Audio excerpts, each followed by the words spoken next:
All right. This week on the Vinyl Guide, we are very pleased, astonished, in fact, to be welcoming Carina Round.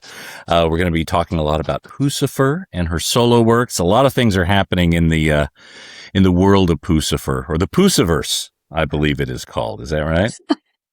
Yeah, I like the way you pronounce it. How do others pronounce it? I think Pusciverse. Pusciverse? Okay. Pusciverse. I Okay. think a lot of people are averse to saying Puscifer because it Okay. sounds like a swear word, but I think that's what it is, to be honest. I think it was intended to feel a bit naughty rolling off the tongue in the beginning anyway, yeah? Well, seems to be.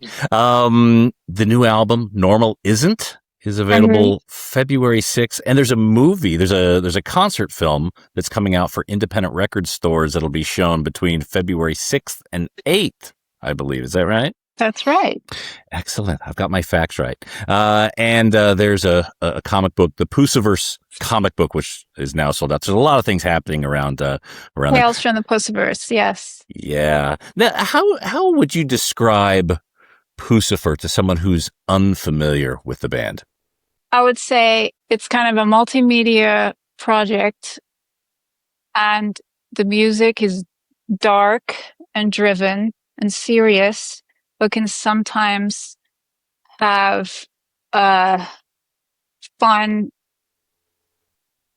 more subject matter that airs on the side of fun and confusing. I think it's definitely will keep your interest. There's a lot going on. It's not just, a band putting out music. Mm-hmm.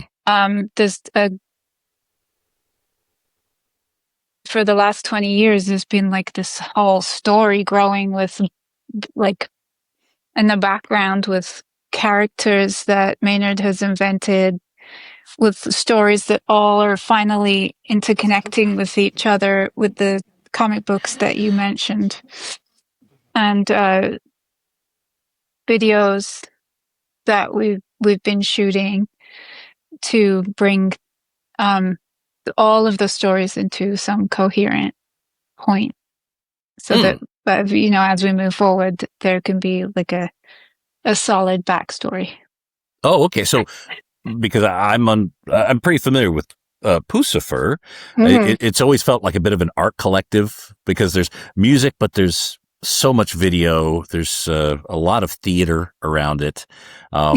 You've got it's very bits, theatrical. Yeah, there's bits like the comic books and things, but I didn't realize that there was a through line. There is now. Okay. I don't think anyone realized it for a while, but Maynard, being who he is, wants it to have a thread so that there's a story. Can't deal with like loose ends spinning around. So he's bringing them all together into something probably real fun and stupid and silly, and also serious and deep, which is what he does best, I think. Yeah. Oh. So is Normal Isn't, like, what role does that play in bringing it together? Is this getting towards a final chapter, or where is it in the position of this tale? I don't think it's a final chapter. I think the story grows and grows as Puscifer does. And, as the story grows out, as Puscifer continues. Like you said, it feels like an art collective. I think it started more as like a comedy collective 25 years ago or whatever it was. And just, it does have what he calls a revolving door of characters coming in and out, guests and musicians and basically family that continue to come in and out. I think the new characters and the new storyline that's emerged from this record are probably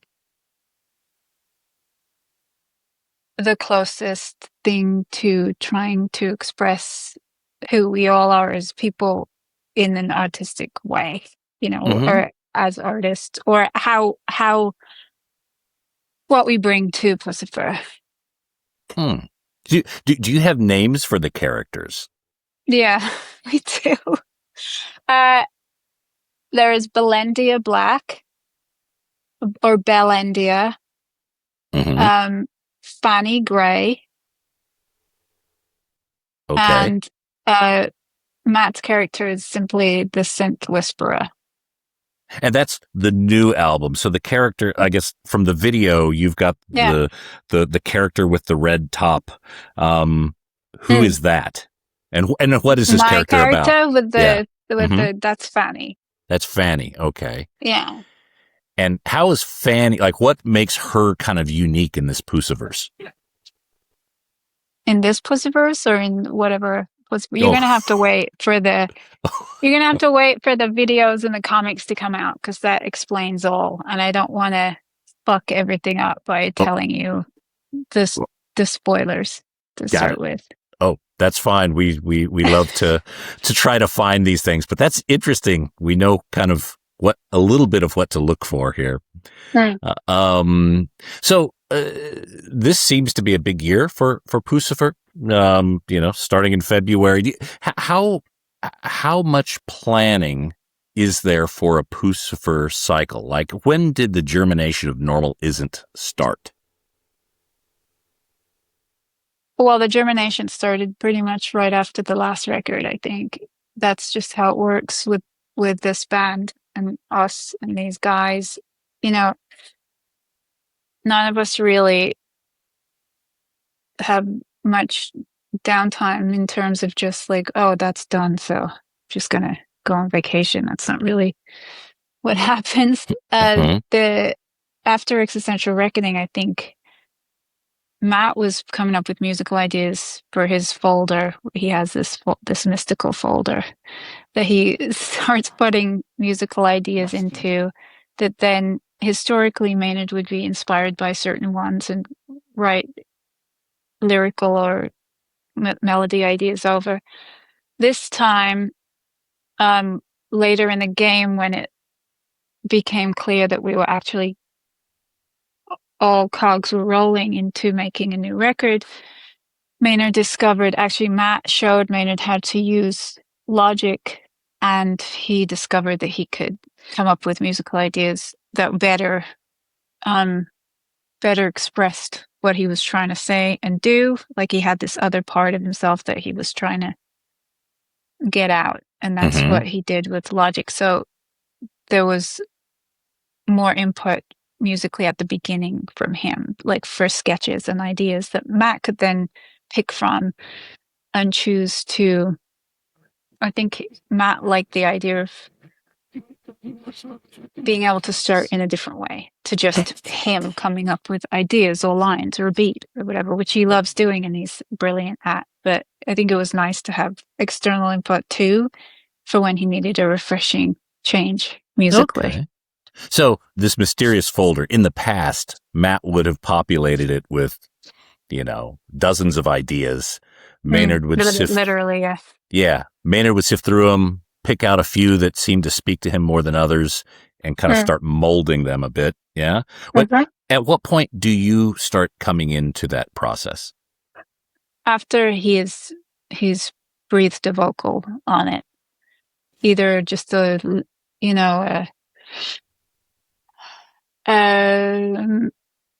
rhythmical or melodical idea, and or sometimes if I'm not feeling like it's there yet, I'll wait until the lyrics are there. But lyrics are a huge thing for me. They're huge. They are important to the way I sing. So a lot of times I'll wait till the lyrics are down, because then I can really let loose on what's going on. So it's kind of the structure, you're just understanding the narrative or understanding the direction that then... No, the rhythm of the words. Okay. Will inform where I go with it. So I can have a melodic idea and and put it down as an idea to sing over if I'm hearing something that I think is really strong and hooky, as they say.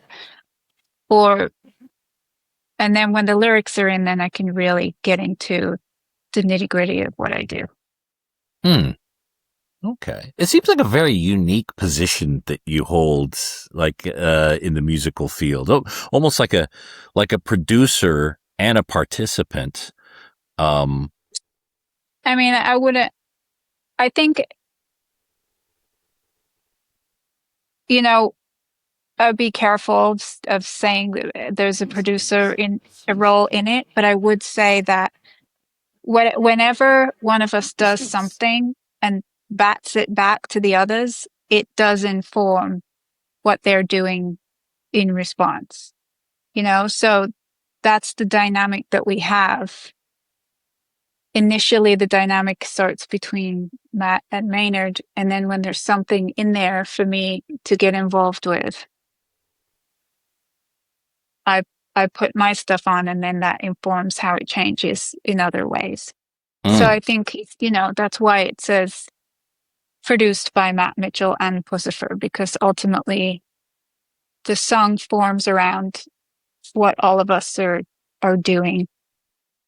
Mm-hmm. One person does something, it goes back in the folder. The other person does something, it goes back in the folder, and then Maynard might change something, and until ultimately it's getting close to what it is, and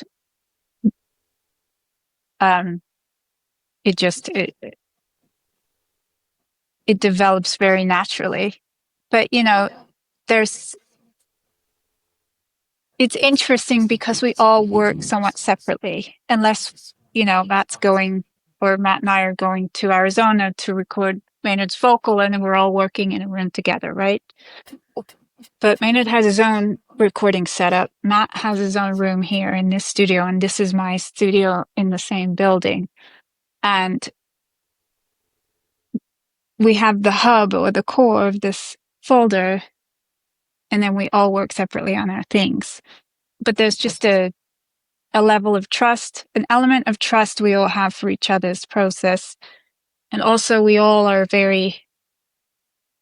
our own quality control.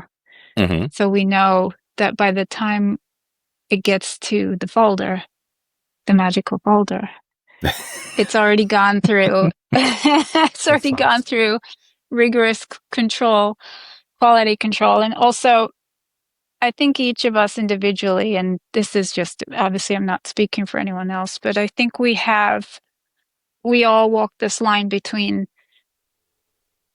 we are pushing ourselves artistically as people into trying to do something we haven't done before, just not repeating ourselves, not trying to change the world, but not repeating ourselves, but also ultimately above everything else, we're serving the song. So we have this line that we're pulling between doing something creatively obnoxious, but also serving the song. And I think we all have that similar, what's the word I'm looking for? Vision, perhaps? Yeah. Vision. Yeah, could be many. Insert word here. This is my job too, writing lyrics. You wouldn't think it. Not for this band, but that's all right.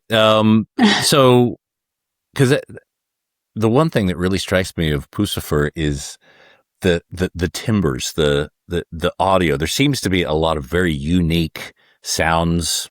I don't want to call them soundscapes, but unique mixing and effects, and also harmonies. And to me, that puts together so many possible variables and other universes that each of those can kind of spring off of, that I would imagine you guys would have to have a lot of very strong communication and trust in one another to then kind of form all those into that single direction. Does that make sense? Yes, it does. I think it, like I said, we're all people that are trying to push ourselves as individuals. And I think one way that processes outwardly for Matt is that there's always some new piece of gear that he's tinkering with, but it's not like he's got a room full of all this like esoteric gear. It's like he becomes really into learning and using a certain very particular thing. Like he has a Fairlight, he has a Synclavier, he has Mold One, he has a Prophet, and he masters all of these things. And he also, he doesn't only use antique synthesizers, he also has really cutting edge stuff that he brings in, but it's always just like a very specific few pieces per record. And then in terms of his guitar sound, he's curating that very specifically. He had a guitar made for this record by a company in Texas called Robin Guitars that he was inspired by when he was young, and he chose particular high watt stack that got the sound that he wanted. So his sonic journey is very specific. Maynard, as we know, is just, I don't need to speak about his brilliant talent. And then, for this record, I used something called an Eventide 4500, which is a piece of outboard gear from the 80s, I believe. And oftentimes before, I've just come up with vocal lines based on what I hear and then put the effects on afterwards. Whereas this time, I sang through the effects unit and really let it inform what I was coming up with, which made for some cool. I actually did it on Existential Reckoning a little bit too, but it actually, it changes what I do. And yeah, I just think we all have this kind of unique way of expressing ourselves that somehow works symbiotically with each other. And yeah, like you say, there is a certain trust and, I mean, kind of communication, but, there will be just like, sometimes Maynard will say, this is the feel I'm going for in this song. And sometimes I definitely go for that. And then sometimes I end up throughout the song while I'm doing it, I'm not feeling it and I'm feeling something else and I'll go in that direction. And it just happens. And then, sometimes I'll give, if I'm not landing on something for one song, I'll give Matt 4 different literal ideas, like 4 different arrangements of different vocal parts for him to choose from. And maybe he'll use all of them, or maybe he'll use bits of all of them, or maybe he'll just use one, or, maybe the next day I'll come in and do something else and be like, scrap all of that. This is better and simpler. Right. It's, it's a process. Everyone has their own process, which I think if we were all working in a room together would just drive each other insane. But because we have our own space and we have the trust and we've developed this relationship, it somehow works. I don't even know if I answered your question, but I talked a lot. Yeah, and it was quite fascinating. So that's fine. We'll mark that as yes. So at what point does do the visual concepts come in? Visual, as in the look of the characters, or the look of the record, or the look of the show? Sorry. Yeah, I guess. Well, yeah. Well, there are the characters, as we touched on a little bit ago, but also each Puscifer release, there tends to be kind of a long form video with it. There seems to be kind of a video thumbprint of each one, I guess, lack of a better term. Are those discussed early on, or does the music get locked in first, and then that's the basis of different visuals and other elements jumping off? I think the music forms first, And then as that becomes what it is, other things are built around it. And in terms of the show, like how the show looks and how the videos look, that's all Matt. Coming up with the stage plot and ideas, you know. Yeah, he'll just build the stage and has very strong ideas about the lighting and how it's going to look and where the drums are going to be and, you know, all of that stuff. He comes up with that.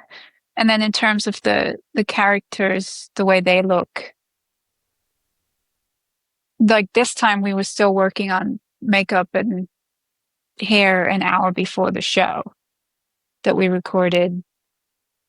And it was kind of a panic for me anyway in that last week to find the right outfit and to do this and do that. I was going for like a cross between a Blade Runner and manga heroine, you know, so I having that in mind, but then also knowing an idea of what Maynard was going for, I built my character within that last week or two.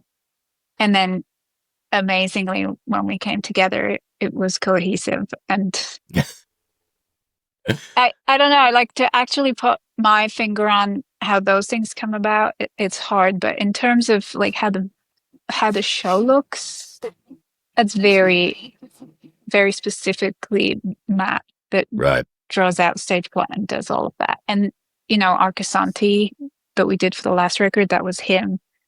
His ideas, he found a location. He had very strong ideas about we were going to be in 3 different locations and how it was going to look. Maynard's idea was the agents. So, you know, they talk about that and somehow their ideas come together and they make it work. You know, I believe Maynard. It's all just a weird, a chaotic but very. It feels a little chaotic, but it's also, you know, very focused. The way Puscifer works. I believe, I may be wrong on this, but I believe Maynard may have a background in improv, which, and I'm not sure if you do, or if you've had experience acting, but to be able to still be working on the character within hours and then go out on stage to then film that, what is a concert film? Yeah. That's, I bet you were happy at the end of the day once it was done. I was. I think for me, that's how I live my life for the most part. It feels in those last moments before it comes together, it feels like absolute chaos, but really it's been going on back here for long enough that I trust. I think also as you get older, you just start to learn to trust your brain and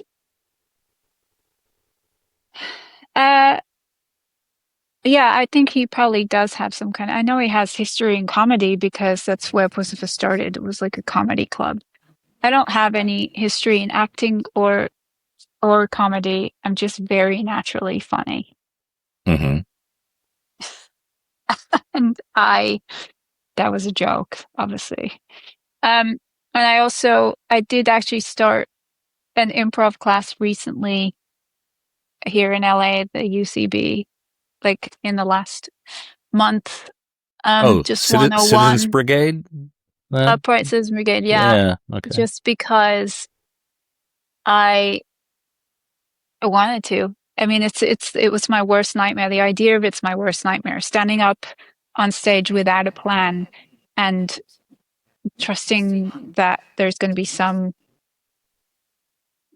successful outcome with a long form improv idea is me basically just immersing in my absolute worst nightmare. And that was why I wanted to do it, because I wanted to face that, whatever that voice is in myself. And it's been hell. But I'm glad I did it. Are you still doing it? Are you still taking the classes? Okay. Yeah, I'm still coming to the end of my Improv 101 class. And you'll go to 102? I don't know. Maybe. Probably should. I a little bit about me. I did comedy for several years, Oh, you and did? I did, and you can tell I'm a very funny person, right? Exactly. We're both And fucking hilarious. rolling around laughing like, Yes. all the time. And it was one of the most important periods of me being able to shape myself. It created a bravery, not fearing a crowd, not worrying about being embarrassed, not worry, I believe you. it put iron in me, right? I've And experienced, yes, it's been the hardest, most difficult thing internally for me these past few weeks, but I believe you. It's yeah, really hard. I'm trying to get my kids to sign up for improv classes because I know how important that it, especially when you go to speak to a crowd or you go to, read the room. It's so important. So yeah, I commend you on that. And anyone who does want to learn a lot about themselves, I would encourage them to explore the possibility of doing improv. Right. I also believe, and I don't know if you had this experience, it really is beneficial for everyday life interactions Mm-hmm. because it basically you're just learning how to listen to what someone's saying and yes and it. I mean, it just really made me realize how little we do that in life to each other. I It's agree. great. How did you get involved in Puscifer from the beginning? I um I think Matt saw me play my own stuff at a venue in LA, and he also knew someone that worked at the record company I was signed to, and he reached out. Matt reached out. I think they were looking for someone, a female in particular, as a long-term member, or at least someone for that record. And yeah, Matt saw me play and reached out. Mm. And I listened to the first record, V's for Vagina, and it just, first of all, the title appealed to me. And I remember just listening. I'd obviously heard of Tool back when I first started touring. My drummer was like, "You've got to listen to this," and played Tool, which I think most drummers at some point in their life do. And I just remember thinking, well, this guy's voice is amazing. And then receiving V's for Vagina and listening to that record and just thinking like some of the subject matter was so strange and it was so brooding and sexual, but the way he writes lyrics and delivers these lyrics just makes everything feel so serious and connected, even when it's a song about oral sex or a song about someone having a big butt or whatever it is. Obviously, there's also very, very serious subject matter, but I just found it very compelling Mm-hmm. how he was addressing all of the things in a really articulate and beautiful way. Mm-hmm. Yeah. And I think that's a running that runs through the core of Puscifer, I think. Oh, he's brilliant at expressing himself and drawing someone in. And even things like the chicken eggs, fascinating discourses on areas that Yeah, I guess I'd never no, thought about. exactly. Yeah. Yeah, I think it's very artisan and connected to values. When he speaks, it's always, from a place of his values. And I also think he has this brilliant knack of, like you say, expressing himself. But I think he expresses so very clearly, expresses a mood and you know immediately what you're supposed to be feeling from the mood. For instance, the first song on the new Puscifer record, Thrust or Self-Evident. But he also leaves enough space within all of the lyrics that you can make your own story from it. Like he's not telling you exactly who it's about or what it's about, but you know internally you know exactly what's going on. Yeah. And so few people are that adept at that. Yeah. I've been blessed with a copy of the lyrics of the album and reading through them to really, yep, okay, that's what I thought was being said there. And the tension, I think is masterful within Puscifer and Maynard's other projects, but just like the first track, Thrust. God, it just feels like you're on a ledge. Yeah, I think Matt is really very, I don't know, he's got a lot of talent with the sounds and just holding back, like making you think you know what's going to happen or making you think you're in this groove and then the rug gets pulled from under you, but you still feel like you're free falling. I just think he's so good. He's so good at that. Yeah. What's something you learned that you now hold as absolutely foundational in your creativity that you learned only through your experience with Puscifer?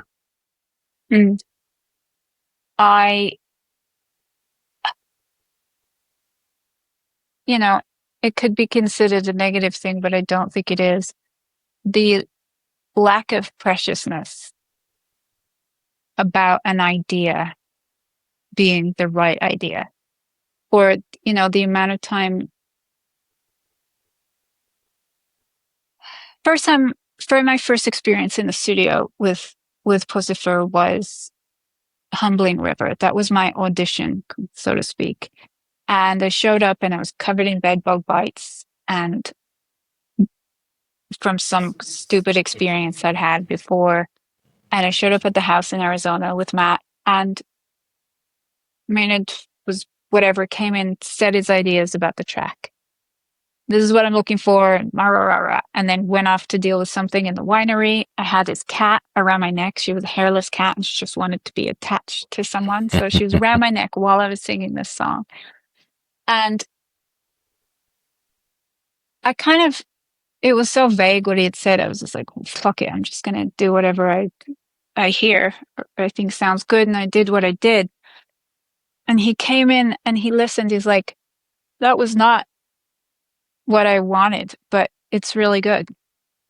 Great.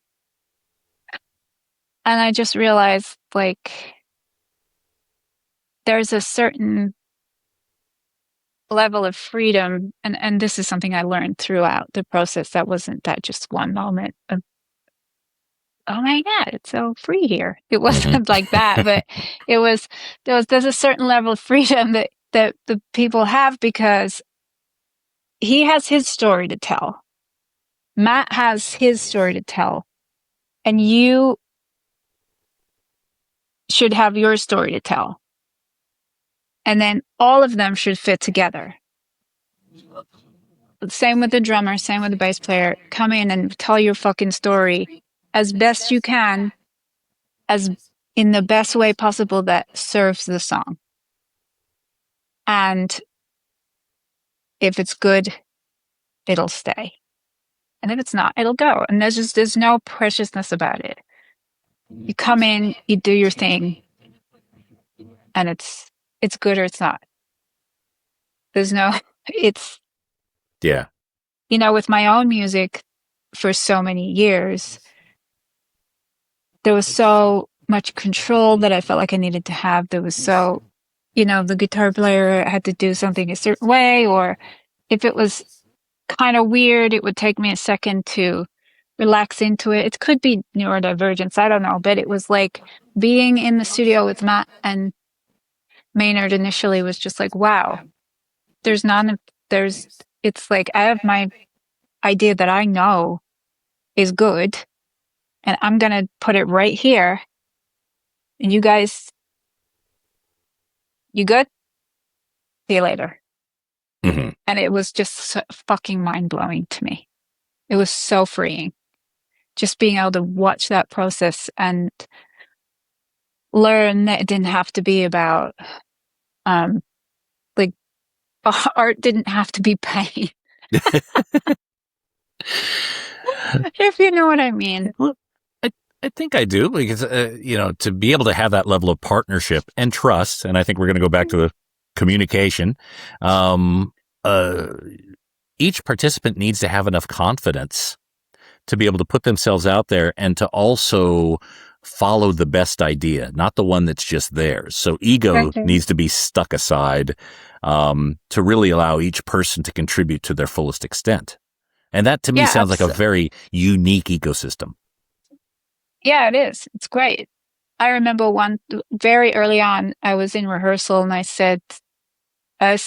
looked at, we didn't know each other very well at this point, and it hadn't gotten to the point where we clicked yet. But I said something like, I'm going to change the melody. I'm going to change this harmony on this line because I think it works better. And he just looked at me and said, I don't care as long as it doesn't interfere with what I'm doing. And all of a sudden, all these neurons just got re-fired. And it was amazing to me. And that really is what set the path for me in this band of feeling like, okay, so I have to be my own quality control and push myself for myself and also serve the song. And those are basically the values here. Mm-hmm. Like,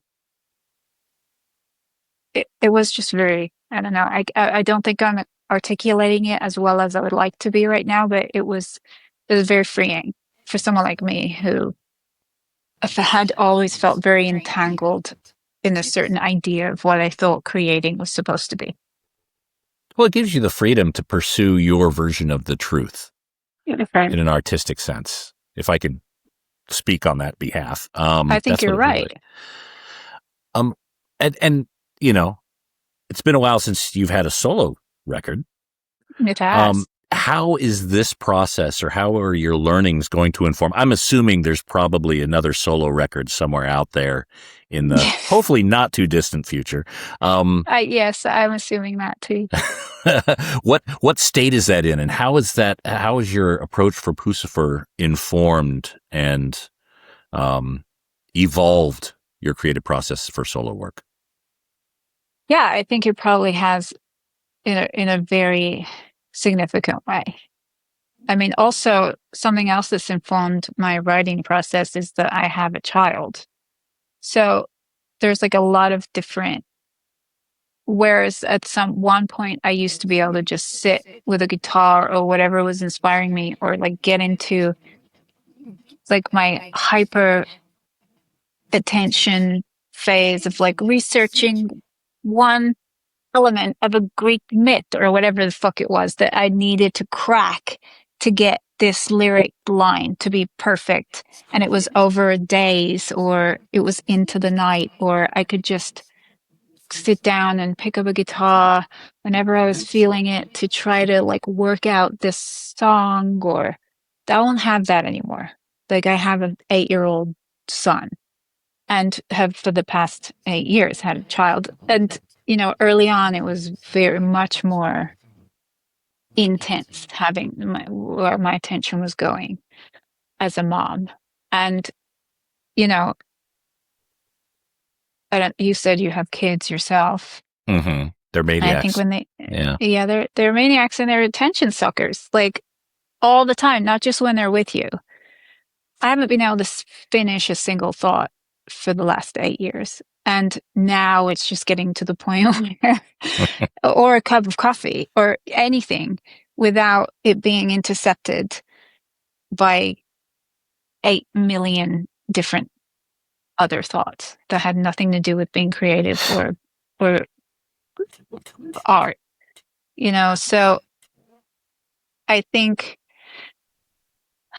along with what I've witnessed and experienced in Puscifer and how I have to change my creative process in terms of the time I have and the freedom I have outside of that, it's a very different process for me. I'm relearning myself as an artist, redefining who I am as a writer.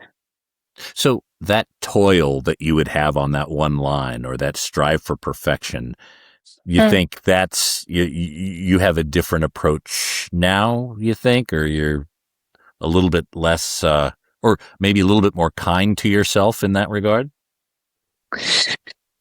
I think, well, don't get me wrong, I fucking loved it. I loved that excavation. Because I think what happened was while I was doing that, while I was excavating, while I was just dissecting the words or the sentence or changing the rest of the sentence based on whatever word was in there and just the extra meanings and just the flow and the rhythm of that word and all of those things, that was my way of processing the emotion that was underneath it, right? That was my weird and logical way of expressing myself, of expressing the emotions, and ultimately whatever I landed on was what rang true to me most, but also what fit with whatever the music was in a orally pleasing way. So I think I'm just going to have to find a more succinct way of getting there. And as you can tell from when I speak, I'm not a very succinct person. Before when it's down, it's very succinct, but the way I get there is a nightmare. Oh, you're expressive, and look, and in many ways, I'm the same way. I one of my biggest pet peeves is being misunderstood. So I go out of my way to try to be extremely articulate to paint that picture, right? Right. That's what it is. Yeah. Whether that gets received in that way or not is then not my fault because I did my best.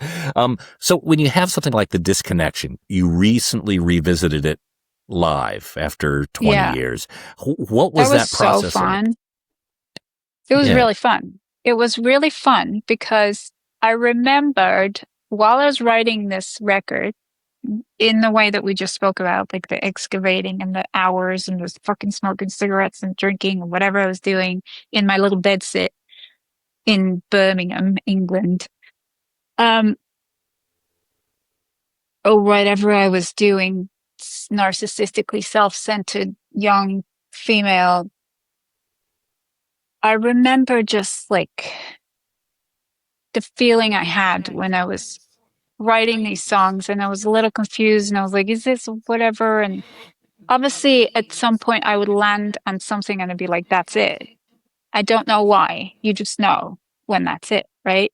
But there was also a lot of like, I have to write this song, or I have to finish enough songs to get on the album. So there was a deadline, and there was this self-drive that I had, And the lyrics have always been very important to me. But I discovered recently on revisiting that it was so much more connected and articulate than I realized at the time. I'm listening to those songs now, and there was also a sense of naivety about me then, looking at it as the grown adult who's been through what I've been through now, looking at those lyrics just feeling the naivete, but also thinking, wow, you were so wise somehow and so connected, and you were putting these thoughts and feelings together with these words in a naive but very meaningful way. Like, it was very satisfying for me to revisit that and also get to re-perform those songs now as the adult version, being able to nurture that child that was essentially a child writing those songs. And I was able to, as a parent, just reconnect with her, and it was a lot more rewarding than I expected it to be. I imagine it would be, when I think back of my youth, I tend to overpronounce some of the more checkered areas. Yes. And doing something like this, I mean, it feels very emotional just talking about it. Like, you're almost able to revisit your younger self and almost forgive your younger self and learn and understand kind of that you were perhaps a much more informed or better person than maybe you gave yourself credit for in years since. Yeah, I think you're right. And also, I think as a trauma response, as a person, I've learned how to dissociate, right? And I think I learned how to do that from a really young age. But these moments when you're writing, you cannot be dissociated. You're very, very present with yourself and very connected to whatever's happening internally. And it was so strange for me to go back to each of these songs, just relearning the chords and singing them, hook me right back to the room I was in when I was writing them, the feelings I was having. Sometimes I would remember moments I was having when I was writing the words, or performances I've had in the past of those songs. And it just made me realize, like, art and music and creating was my way of just not being a dissociative person throughout my life. It was my way of connecting and making you feel, giving you that life force. Because in the world we're living right now, it's so easy to just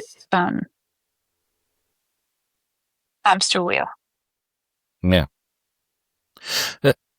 Now, a lot of, you painted a picture that there may be a solo project, another solo album in the coming years. I don't know if that's a 2027, 2028 thing, how you're thinking about this.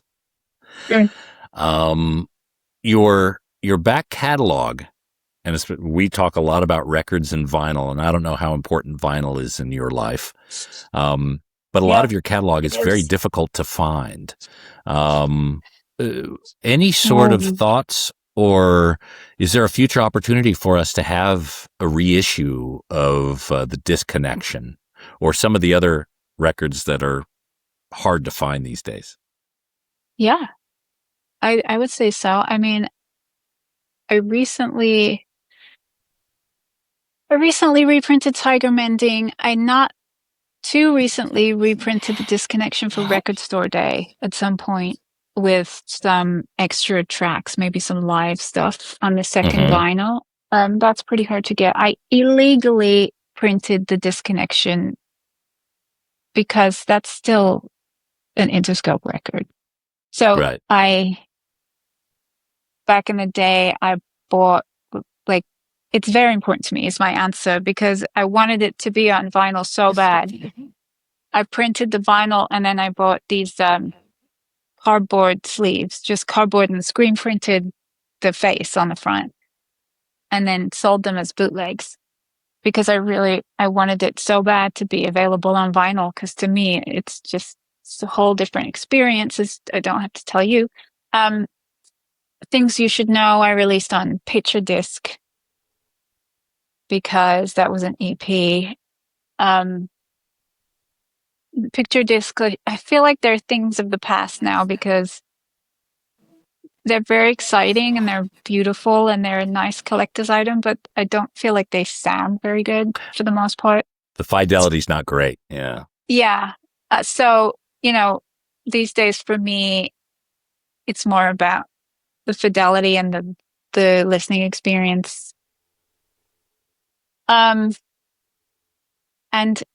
also I think I'm hoping for Record Store Day. I don't know if I'm allowed to say this, but I think so. I think I'm trying to re-release First Blood Mystery. Ooh. Okay. A scoop. A scoop. Well, that's another. But yeah, from here on out, I will always release vinyl because it feels to me that's how it should be.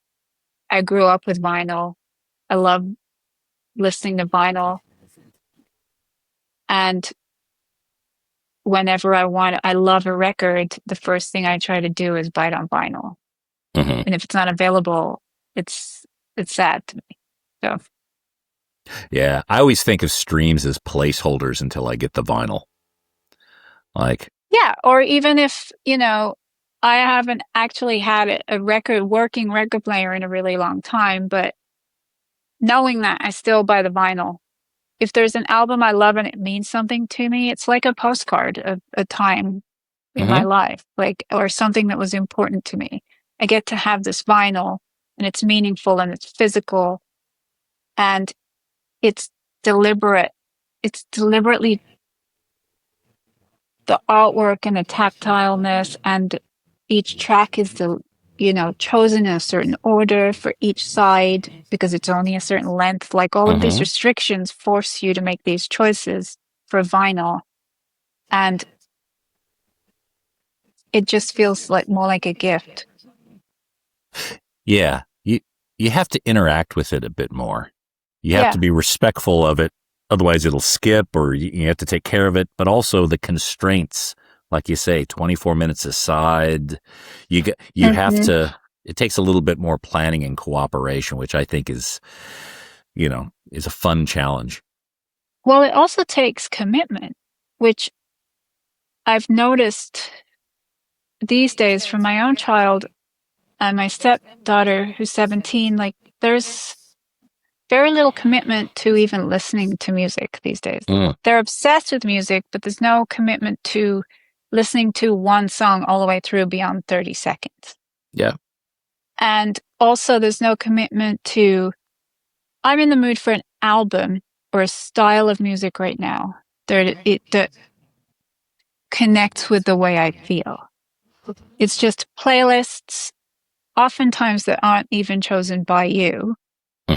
You play a song and the next song is chosen by the algorithm, and all of this is great. And the good side of that I found is that, my kids might listen to Elliott Smith and then the next song is Clairo and then the next song is just like some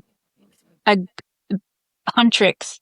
And the next, it's, when I was a kid growing up, I was a snob about certain kinds of music.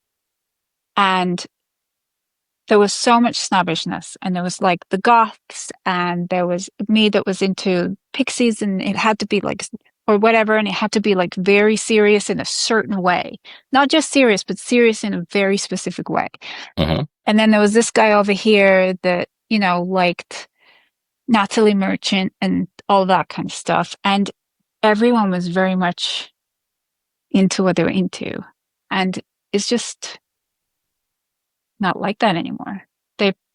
They like what they like, no matter what the genre is. And I think that's great. But at the same time, there's zero commitment to a mood, ever.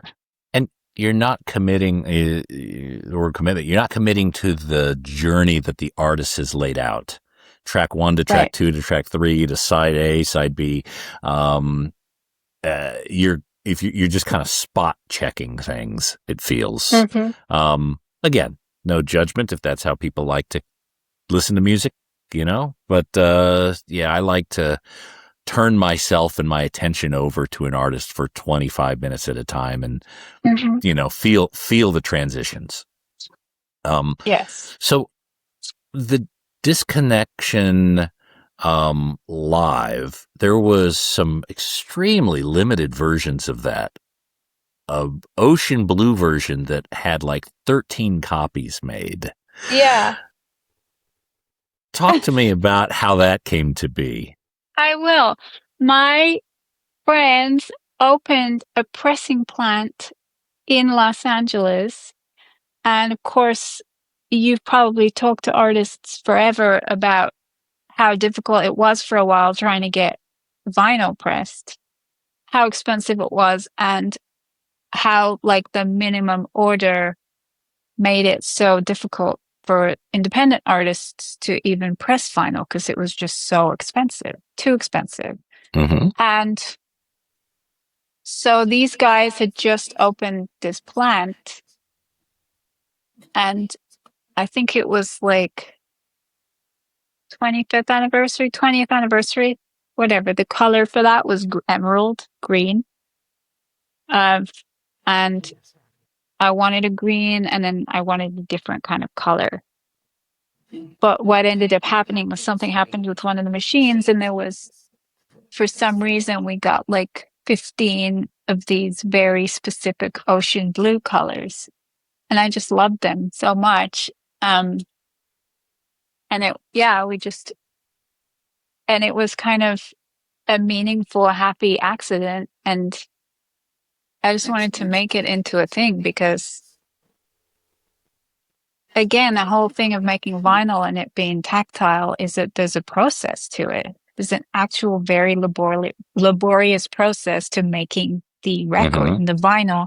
And the parameters to that are so very specific that if something is off, the whole process is fucked, right? Or the whole process is different to how it's supposed to be. And I just liked that when they first started pressing a certain thing, one of the settings was offish and it became its own special moment. Wow. Yeah, those are exceedingly rare, as is most of your catalog. But look, Carina, I know we're running out of time for this conversation. I'd love to have you back on. I would love that. Anytime. Yeah, whenever you have something to share, especially if you guys are going to come down to Australia again. I sure hope we see you in the next year. And when you have any sort of record store day news, any solo stuff, please let us know, and we'll have another conversation because there's so many different areas we could.